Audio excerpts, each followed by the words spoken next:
What is a survival myth that is completely wrong and could get you killed? Zigzag to escape an alligator. Alligators can turn, but can slash will only run in short bursts. Just run as fast as you can. Fun fact, alligators only run for short durations because the way they wiggle when they run compresses their lungs, so they can't breathe while running. Another fun fact, same.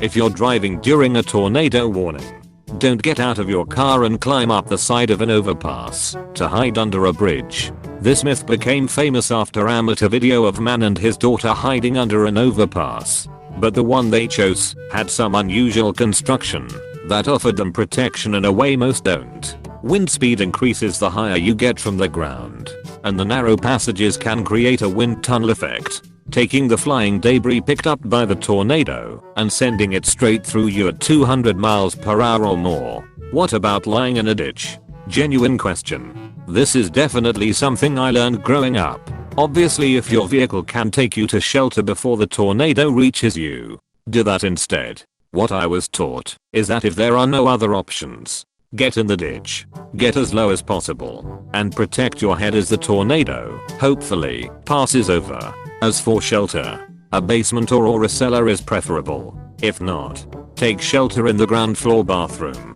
The plumbing helps reinforce the walls. I've also heard to take a mattress in with you to use as cover.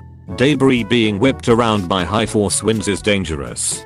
Basically get as low to the ground as you can and cover your head. I'm in no way a tornado expert, but I grew up in an area where tornadoes were a natural disaster we prepared for and spent many a tornado drill with my face way too close to the school's bathroom floor. In Australia we don't have basements or cellars, for majority of Australia anyway, so we are always told in cyclone season to get in a bath and put a mattress on top if possible. In Oklahoma in the US, most of our state is too close to the water table for basements to be cost effective for most homes, so instead some people still have small shelters in their backyards. Mattress over yourself in a central bathroom bathtub is also what we've been taught here as last resort in home. Laying down in a ditch if you're caught out in the open. We have the most tornadoes in the world in my region, so I'm very glad this thread is the top comment. Excellent life-saving information.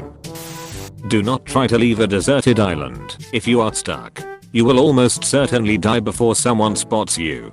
There were some collaborate efforts on the net looking for airplane debris or damaged ships after a massive storm. It's so difficult to tell things apart even from good satellite pictures. Is that something? Or just another of the countless reflections and weird shadows? Searching islands is much less surface than searching an ocean, and the chances for water, shelter and food are so much better. Also for planes/helicopters, maybe satellites too if they are strong. On islands they could easily spot man-made structures like debris pulled ashore, fires, and shelters, immediately knowing you're there and to find you. But on the ocean I was told the waves and visibility are so bad you can be directly next to a giant orange raft and not see it. Also plane search patterns can miss you if you're drifting with ocean currents. Stay on your island and make a sign or signal. Wave a stick. Whatever. Even if your island is just a rock, it's at least stationary. And if nothing else, you can at least sleep without fear of drowning. In Australia at least, you do not need to identify or try to catch the snake that bit you. The antivenom is universal. Except, do not try to catch, kill or identify the snake. This is important. In hospital we no longer need to know the type of snake. It doesn't change treatment. 5 years ago we would do a test on the bite, blood or urine to identify the snake so the correct antivenom can be used. But now we don't do this. Our new antivenom neutralizes the venoms of all the 5 listed snake genus. So it doesn't matter what snake bit the patient. Read that again, 1 injection for all snakes. Polyvalent is our one-shot wonder. Stocked in all hospitals. So most hospitals no longer stock specific antivenoms. Apostrophe. Also do not do an hour's worth of hockey training after being bitten. Knew a guy who did that. Did he make it? He knew a guy. Biblically? Punching the biggest guy in prison on your first day. Real talk. From an actual former criminal. Your best bet in jail/prison is to just be normal and blend in. It isn't as extreme as media makes it out to be. If you're nice and chill, do they leave you alone? Used to work in a prison. I can comment on this. Whenever you see those prison TV shows about the new people getting harassed and tested as soon as they come to the cell block for the first time, that's really not what happens most of the time in real life, and those dudes are just doing it for the camera, knowing that if they do something big, it'll make it onto a TV show. It also really depends on what kind of facility you're in. If you're in low security prison and most of those dudes are going home someday, they aren't going to want to F up their chances of going home on time by doing something stupid like getting into a fight with you. If you're also in a high security prison, most of those dudes aren't going to want to F with you anyway, because ironically, the highest security inmates were the most well behaved ones that I ever interacted with. It took me a while to come to this conclusion, but I believe the reason is because most of those dudes have accepted their fates and know that if they act up in prison, it's just going to make their lives harder, and they know they ain't going nowhere.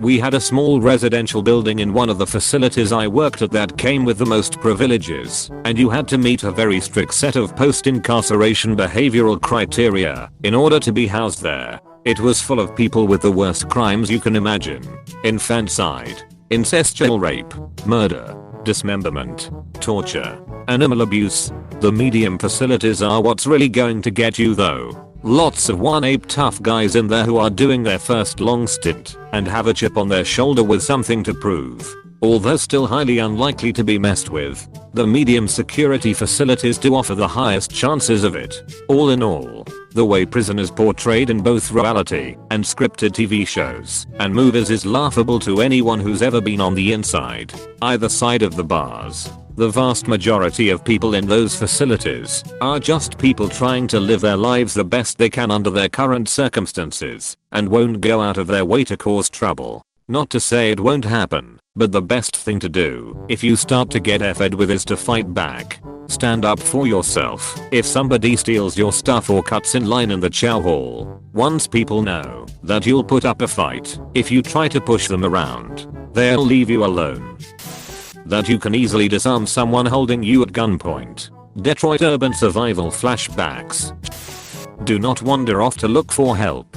Stay put. Stay by your car or wherever you realize that you are lost. The more you move, the harder it gets for rescue to find you. Make yourself visible, but do not try to find the way back yourself. You already don't know where you are. You don't know where you're going. If it's absolutely necessary to relocate, use something like rocks to make a sturdy arrow/sign of the direction you go. Building a raft to sail to civilization. If you ever find yourself marooned on a deserted island, stay on the island and be found alive vs never found or found dehydrated and dead of exposure. Also walking to safety. If you get lost and your car breaks down, stay with the vehicle. They always find the vehicle. Its inhabitants not so much. Edit. Since this comment has seemed to blow up, let me preface this with I'm not a rescue professional and just reposting what seems like good advice I have seen on Reddit. Do your own research. Every situation is different. If you're that F-edition, burn a tire a bit away from the car. Thick black smoke will be visible for a long ways. Small plane pilot here. I can see smoke from really far, and it always grabs attention and merits a diversion. I've dispatched fire trucks more often than I thought I'd do to deal with fires. I fly low enough to tell if it's a controlled fire or not. Black smoke is visible right away and will have every pilot in the area flying to you and reporting it. Thank F, because every movie or TV show has basically shown that every pilot is blind as S and never reports anything. It's actually great to know that it's observed and reported. Don't drink water from cactus. It's not potable and likely to trigger vomiting/diarrhea, and you will get more dehydrated. Yes, I believe there's this one very specific species where the water is safe to drink. But in general, cactus water is a big no-no. Some of the few species you can drink water from is the beaver tail cactus and the fishhook barrel cactus. Also the barrel cactus, but you need to strain the pulp through a shirt. Opening windows during a tornado. Even as a child growing up in the Midwest, I never understood this. I always thought, doesn't it let the high winds in? I remember in first grade we had a tornado warning and some of the teachers were wasting time by opening windows. Yeah, the idea of opening windows during a tornado was based on a fundamental misunderstanding of how they destroyed buildings. People thought they caused buildings to explode because of the change in air pressure, when it's really the winds and debris doing the damage. It's not that the wind is blowing, it's what the wind is blowing. If you get hit with a Volvo, it doesn't really matter how many sit-ups you did that morning. Edit. Wow. Quoting Ron White gets me my most upvoted comment ever.